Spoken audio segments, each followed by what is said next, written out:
Hi, how's it going, everybody? And welcome to the Debutify podcast, the premier e-commerce podcast brought to you by Debutify. I'm your host, Alex Bond, and joining me today is Karthik Suresh, the CTO and co-founder of a go-to-market platform called Ignition. Karthik's experience leading product teams led him to co-found Ignition, the world's first go-to-market platform that allows businesses to manage all stages of the product lifecycle. Karthik's career journey revealed to him that product road mapping was a major pain point. He has since become an expert on building, launching, and scaling products across consumer, enterprise, and data domains. On this episode, we discuss the life cycle of a product, the go-to-market process, how to acquire funding, and much more. Here's our interview now. Karthik, welcome to the show. Thanks for having me on the show. Excited. Yeah, we're very happy to have you. So first off, why don't you tell us a little bit about your company, Ignition? Yeah. So we co-founded Ignition about 2 years ago. The story to that is I was a product manager at Facebook before, and we were launching several products. And a lot of the times the go-to-market plan was like a spreadsheet with 100 tabs, and then there was a tab to keep track of other tabs. So nobody could really find what's going on. And at the same time, I met my co-founder, Derek, who was an early employee at the HR tech company called Rippling. And when we were brainstorming ideas, we were like, there's so many tools to help build products or manage your tasks or project management systems. But there's nothing really to actually help you come up with a go-to-market plan and manage that end to end. And that's how Ignition was born. So Ignition is basically a system of record for go-to-market. It's a platform where you can, create your go-to-market plans, collaborate, and manage everything in one place. Very cool. Can you actually explain that go-to-market process for me and for people who say they're listening and trying to start their very first startup right now? Can you kind of explain what that go-to-market process generally looks like? Yeah, for sure. So, it doesn't matter, if you're an entrepreneur in tech or you're building an e-commerce business or, it's a brand new industry. A lot of the times when you start building a product, let's say when the product is built and then you want to take the product to market, there is a tendency to just jump to tactics. Just jump to spending a bunch of money on Google search ads or Instagram ads or TikTok or whatever channel you're using without actually having to really invest in coming up with a robust go-to-market strategy. And I think that can make all the difference between the success and failure of the product. There's also all this debate about whether distribution is important or the product is important. In my opinion, distribution is at least as important as the product. And that should be, so any product you build, you should always have distribution in mind from day one. So now let me explain. So I'm not going to go into the detail of the execution side on the marketing channels. I'm going to talk a lot in depth about the planning and the strategy side of the go-to-market side, because that's what I think a lot of people miss. And by doing that, they're leaving a ton of money on the table. Yeah, please do. So what does a good go-to-market plan even look like? So even before you first, say you have an e-commerce store, you start okay, now I need to drive traffic to this store. Let's say it's a store for curtains or whatever you're selling, and or it's a tech business. The first thing to do is really understand who your target audience is, who your persona is, right? First, you define your ICP, which is your ideal customer profile. For example, if you're targeting companies, that would be okay, I sell to companies with less than 50 employees who are in manufacturing space. Or you define a specific persona in that ICP. It's okay, I'm going to be selling to a product manager who is from 20 to 35, earning about this income in a company of 200 to 500 range, and who is focused on building B2B software. That's number one. And I'm hoping you already have spoken to a ton of people and your potential users even before you build your product. So the number one step is, defining your target audience or defining your persona you're going to go after. And then once you do that, then you try to do a market research. You figure out who the competitors are in this space. And then you go through each competitors and figure out how they are positioning themselves, what they are targeting, which section of the market they are targeting, what are the differentiators, and what are the gaps in the market. There's different ways to do that. You can even almost come up with a word cloud and try to see where the competitors are playing and where you want to position yourself. So the next step is to then position yourself, which is an exercise on its own. So positioning is very important because then users can clearly differentiate you from your competitors. When they see your product, they can say, oh, this is different because compared to all these X, Y, and Z, the value prop of your product is this, and that's why you're different. So like, I'm going to make a purchase decision based on that. So you need to spend time in positioning your product and then coming up with a really strong messaging, using which the value prop of your product becomes really clear to your target audience. Make it such a way that, you're not just selling a solution, but you're actually targeting a problem. And that's how you kind of message to the users, because you have all these problems, and then you talk about like how your own product can help that. Then once you do your audience research, market research, positioning, messaging exercise, the next step is pricing. Like, how do you price your product? There's so many different ways to do that. Even you can run surveys. There's even different like pricing methodologies like Van Westendorp and other surveys you can run, or you can start experimenting, have a trial and error to see where it goes. But the pricing and packaging should make sense. And, you need to spend time iterating, really targeting the value their product is providing versus just like based on some kind of a cost plus basis. And then once you have the pricing done, that's when you think, okay, now which marketing channels should I use to reach these target audience? When we started this exercise, we had defined the persona. Now the goal is like, okay, where do this persona live? Do they live in Reddit? Do they live in TikTok? Do they, is it a conference I need to go to? Is there like an in-person event where a lot of these people attend? Like, what are the different channels? Or is it blogs or newsletters where the people in this persona actually read? Then you come up with a list of channels which I can use to then go target target your ideal persona. And then once you decide on the channels, then you work on your marketing campaigns, and that's when the marketing campaigns actually start.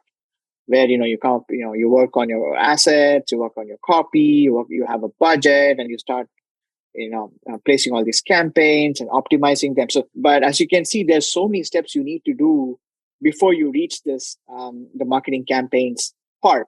A lot of the times, one of the mistakes which I see entrepreneurs doing is jumping directly here, like jumping directly to just start running Google search ads without doing the exercise of figuring out your actual persona, messaging, positioning your product in a way which appeals to that audience, and then instead of that, jumping directly to running this campaign. So then it's the campaigns, and once you've done the campaigns, then you measure success, then you constantly iterate, and then I'm sure there's so many other hosts in this podcast who talked in depth about how to run these campaigns, how to optimize these campaigns, and and so on. So yeah, let me take a pause there. It's extremely insightful, first off. And my second thing is, you mentioned something I want to dive into a little bit, which is why brands and people struggle with this process. And that's because they're focused on the marketing before they have a base foundation on what their product is, what problem it's trying to solve. It feels like, why is that though specifically? Is it because they have an overconfidence in their product? Is it because they're not doing enough, market research? They're kind of typically just going,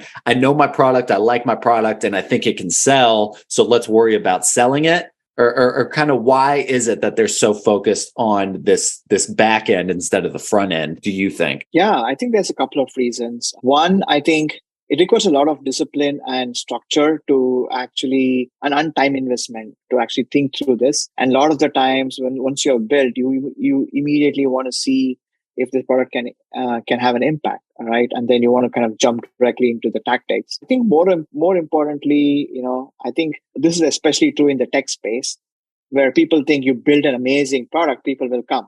Like, you just build the best product out there and people will come, but they don't. There are thousands and thousands of software products being built every day. Unless and until you have a really strong differentiation and being able to message that in a way where you can differentiate your competitors, you're not going to succeed, which is why, for example, I keep joking, there's so many products which keep launching on Product Hunt. So Product Hunt is a place where software products, launch every day, and they vote, and, you rank. And sometimes I feel like it's a graveyard where products go to die, because you just feel like, I just go and put my name on Product Hunt and boom, all the users are just going to start flowing in, but doesn't really happen. So I think it takes a lot of, expertise. And then especially if you ask a second or third time founder, this is something super obvious. But if you're starting for the first time, this is not. And that's why it's really important to trust the process and actually invest time, figuring out who your users are, doing user research, market research, positioning exercise. This will save you a lot of heartburn later in the process. Yeah, trust the process instead of over trust the product. That still needs a little bit more development, it sounds like. So how do you evaluate when a product is ready to go to market? I mean, it sounds like you've got a rubric of all these things that need to be done,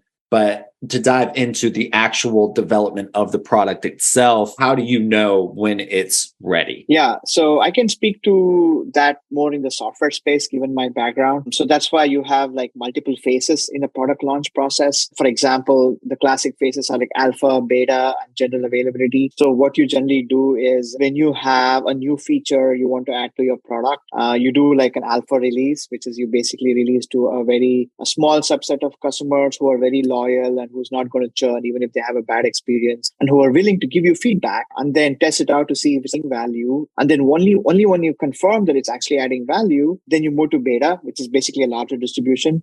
Otherwise, you roll it back. You just roll it back and iterate till the initial set of customers are happy. And then once you go to beta, it's a much larger distribution.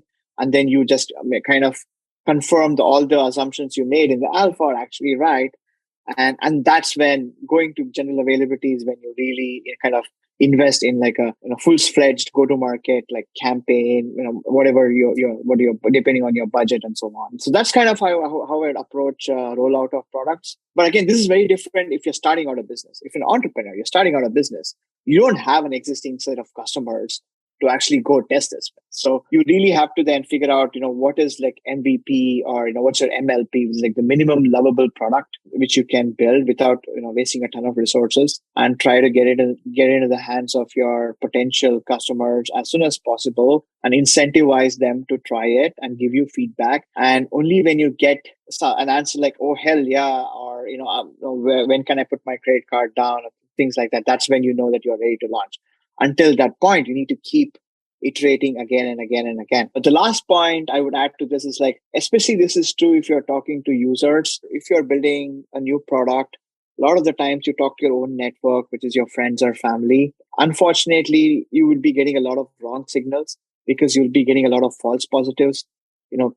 Humans, they tend to like not give you honest feedback, not because they want to support you. I mean, they'll be empathetic and say, you did such a good job, even though your product might not even work. So they don't want to hurt your feelings. You know what I mean? So, and then you shouldn't rely only on that and go launch. You should take it with a big grain of salt. And that's why you don't just look out for signals like, yes, I'll use a product. You'll be like, hell yeah, I want it right now. Or I'm ready to put down my credit card right now. You need like extreme signals, for you to actually, get confidence in, and then taking your product to a more larger scale, breadth of audience. And you mentioned something in there that I find very interesting that I want to expound upon a little bit. And that's the difference between, developing and going to market with a product for a startup versus someone who already has an established brand. So one of the differences you already mentioned is that an established company has an established audience. So really, as long as you make the product good, it most likely will sell versus with a startup company. I also think it's interesting that creating products to establish an identity and a brand for a startup is very different than making products for a brand that already has an established identity.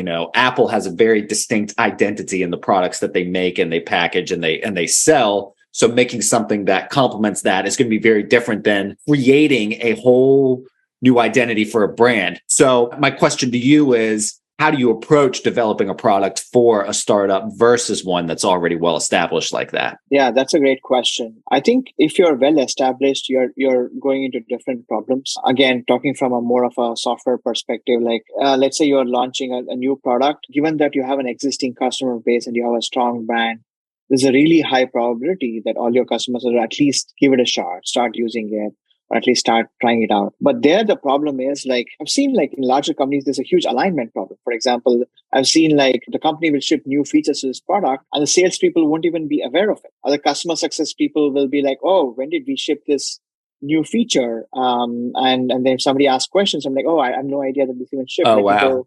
Go ask, and ask the product owners and get back to you. So I think there's a more of an alignment problem in larger companies. around distribution, and that results in like, as I was talking about my own experience, like sometimes I think even we shipped the wrong logo, or we had the wrong campaigns in place because not everyone was on the same page and not everyone knew the timeline, what was launching when. And it was kind of a very disjointed and a fragmented process. To be honest, that's what inspired me to build Ignition. So versus in a smaller company, or even if you're starting off, there you have nothing. So, you have a really steep uphill to climb, which is why it's even more important to do all the things I talked about, really like investing time to talk to like 50, first defining your persona, talking to 50 people, incentivizing them to try it, creating a minimum level product, and then making sure it actually solves the problem. Then trying to like figure out who your competitors are, figuring out how to position it, how to stand out. And then when you start creating your brand, that's a whole conversation. On the brand, we could have a separate podcast. Right now I'm just focusing on the go-to-market side of things. So it's more on, I would say, really getting your fundamentals right about, your distribution strategy, your go-to-market strategy. Like how are you going to build a strong foundation on which you can keep launching and iterating and then build like a growth machine. One of the things that your company does, Ignition, is you talk about being a part of the process for the entire product's life cycle. Now, a product's life cycle typically doesn't end once it is released, right? I mean, just in the example that you gave, a product is released and people say they're struggling with it and they need advice on how to use it. And then the brand, there's an alignment issue, I think is what you referred to it. So how do you guys continue to monitor a product and tweak it throughout its extended life cycle? Yeah, that's a good question. The saying is like, you do a product launch and you go party because every launch is a success. Because actually it's just the beginning of a new process. Exactly. So, at least in the software space, there's a few different things you need to do once you launch the product. And the number one thing is, of course, monitor usage, monitor retention, make sure there's no churn. And also, like, if people are churning, figuring out why they are churning and really getting to the bottom of that, getting into the product analytics space, and then having both qualitative and quantitative data on how users are using either your new feature or a new product is important. The second thing is being able to, continuously measure, whether it's a CSAT score or NPS score for your product, and being able to quantify that and then if that score falls below a certain threshold, being able to readily jump on that to fix that. And then finally having, a way to like solicit feedback on new ideas. Like, for example, you asked about Ignition. In Ignition, we have a idea management system where you can have a portal where users can actually come in and give feedback or request new ideas.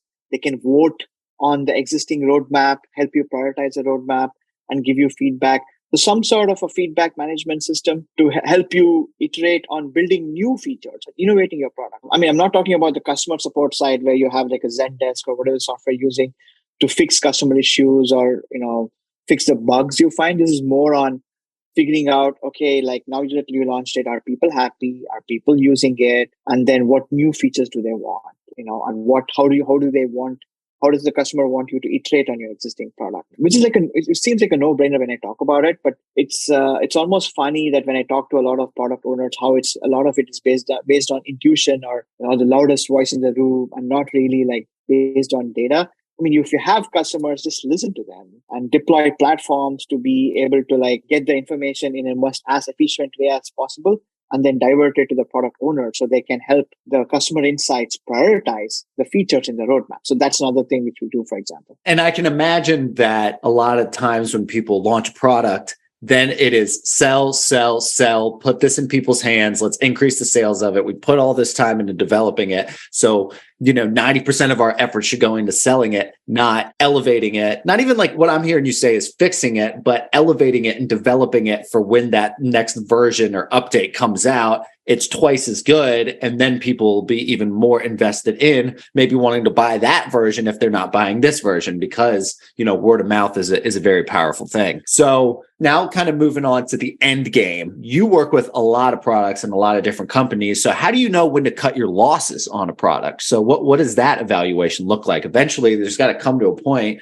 where no one's buying a product anymore, or it's not really worth putting out anymore. Does that happen with you guys, or what does that evaluation process look like? Yeah, that's a great question. I mean, for me personally, it comes down to usage. It's like, it's not even sales, it's not even revenue.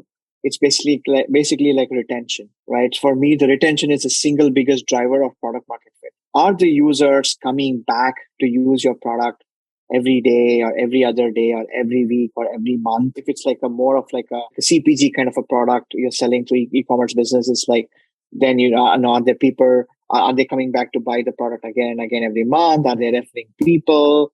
You can look at the reviews, some kind of analogy for the repeated usage, in software products. Like, if you don't see users coming back and using your product again and again, or if you see the users decreasing over time, like basically if you plot a graph in the last 3 months, week over week, you see the usage of your product for each user.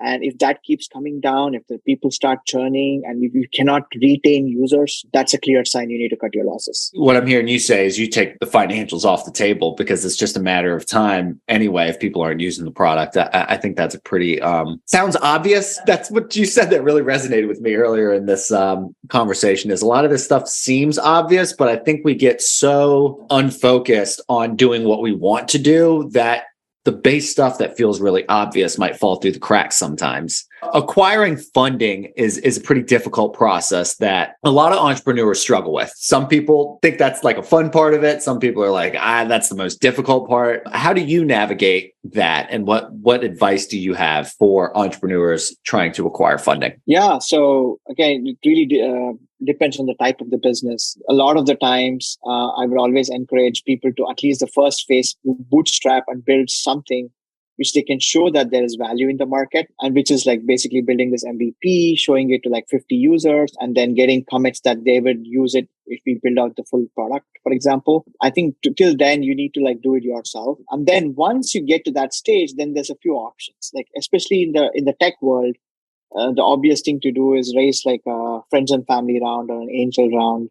So basically, go to your boss, go to your professional connections, or go to your friends and family, and then see if you can raise a small round, which is just enough to get your product off the ground and get it into the hands of your persona. And that's the first step. And then once you do that, then you get like great reviews, or you see this retention, you see this usage increasing, and people are loving your product. Then you want to scale usage, and that's when you go raise a larger round. But at that time, you have like hard data with you. Like, you have a product, you have a bunch of users, you have testimonials, you have case studies. So you have metrics, you have some kind of a willingness to pay idea. And then you have like all these metrics with you. And armed with that, you can go, talk to VCs to raise like a proper, venture capital round, or any kind of a financing you want to do, or if you want to borrow a loan, or however you want to do it. But it's very important that you get to this stage with as efficiently as possible without burning a ton of money, because a lot of the times, 9 out of 10 times, you might realize, oh, this is not the right product,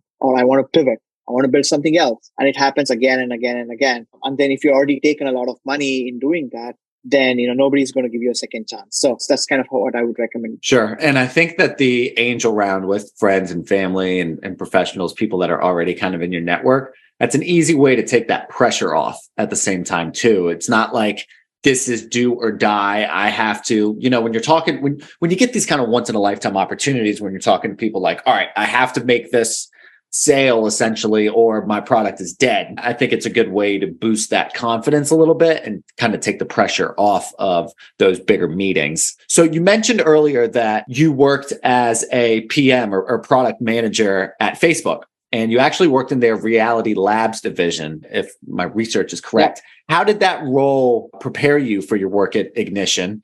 And what did you learn from that experience? Yeah, I would say I think working at larger companies is probably a different kind of a gig compared to starting a company. Obviously, you do learn a lot of lessons, but I want to say that in a lot of the times, people at large companies who are very successful, who are execs, are like, hey, I built this amazing product at Facebook. Now I'm going to build a new startup on my own. And it's not easy. It's not the same thing. You have so much support and resources. Like when I was at PM at Facebook, I had my own design team, my data analytics team, obviously my engineering team, and I have all these resources at my hand I could use. And then if I'm building like a startup from scratch, I don't have any of those resources. I need to do everything myself. Like I need to hustle and do a little bit of a design, write a little bit of SQL or whatever is required for me to actually do it without a ton of resources. So that's the difference. The things which you learn, or the things which I learned, is like, I think one thing I would say is like, you basically surrounded by so many smart people, and the drive and the ambition and the way you look at problems and problem solving, it's so different. And then you really like up your game by doing that. And then you're also looking at the second thing is looking at scale. Like, that you deploy a feature, like 100 million people will be using it the next day. It's insane if you think about it. Like, if you're a startup, you're looking to get one person to buy it at the beginning. And there, you're deploying something and 100 million people are going to be using it the next day. So the attention to details and the amount of experimentation, everything you need to do is so different. And that just like really helps you to think more strategically. As we were talking about strategy at the beginning of the thing, where you can't just go and experiment. So it really, sharpens your strategic skills and really exposes you to smart people, and, really helps with your problem solving skills. And you also develop an intuition around, okay, is this going to be something which is going to become big, or I should not work on this? Because, especially if you're at Facebook, every person has 1,000 ideas. If you have a 3 billion audience, there's like millions and millions of product ideas you can ship to, kind of then. So, you really like sharpen your, like product prioritization skills and strategy skills. So yeah, I would say those are some of the things I kind of learned. And there's got to be a bit of a difference between like making a product that one person is having some problems with than releasing a product, or, I think I read that you worked on stuff that was like seasonal, like NFL kickoff and Halloween and Thanksgiving. So stuff that people would use around that time. And I'd hate to put something out that it felt like tens of millions of people was like, this wasn't what I want, or this isn't working the way I want, and the guilt that could be associated with that. So that definitely feels like high pressure for sure. Well, look, I always end our episodes with this final question about how essentially in the e-commerce industry, it's very go, 24/7, 365. And I think it's extremely important that people in the space practice hobbies and interests that aren't e-commerce for that, I don't know, to release the stress a little bit. So yeah, so Karthik, what do you do in your free time, my friend, to have a little more stable mental health? Yeah, no, that's probably the single most important question of today's session. I would say, like, I was literally talking about the same thing with a founder, CEO, coach. And he was saying that a lot of the times, when you're starting a business, it's your baby, right? And you just give your 100%. You're working all the time. And sometimes it comes at the cost of, your family, your friendships, your hobbies, and which takes a huge toll on your mental and physical health in the longer term. In fact, again, talking about another theme, it's like, what is obvious right now? You don't do it. The obvious thing is, if you actually take time out for your family, for your friends, to do things which matter, the chance that your business is successful is actually higher. It's almost like counterintuitive. It's like, no. So it's really, really important that, you really take time off, your work, and then focus on spending time with your friends and family, which I do. I also, do yoga. I do a lot. I do meditation every day.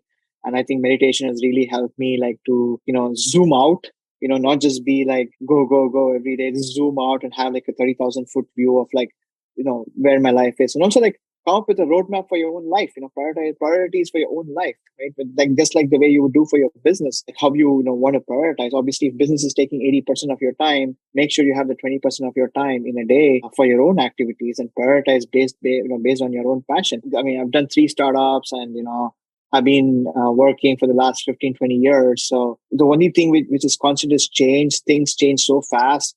The business you have today might get sold tomorrow, or, it might not do well. But what really lasts for a lifetime is, the other things which you do in life, everything around spending time with friends and family, to all the hobbies and passions you follow. So definitely take time for that. Beautiful answer. Karthik, it's been an absolute pleasure talking with you, my friend. Until next time. Great. Yeah. Thanks a lot for having me on the show. I'd like to thank my guest Karthik Suresh for joining me on the show, and tune in on Thursday when I talk with Kathleen Booth, the Senior Vice President of Marketing and Member Success for Pavilion, a community-powered learning platform for CEOs, GTM leaders, and e-commerce entrepreneurs. For more information about Karthik, you can connect with him on LinkedIn. To learn more about Ignition, you can check out their website, haveignition.com, or follow them on Twitter, @haveignition. That's our show. Thanks for joining us, and we hope you come back to find new episodes being published every Tuesday and Thursday. Until next time.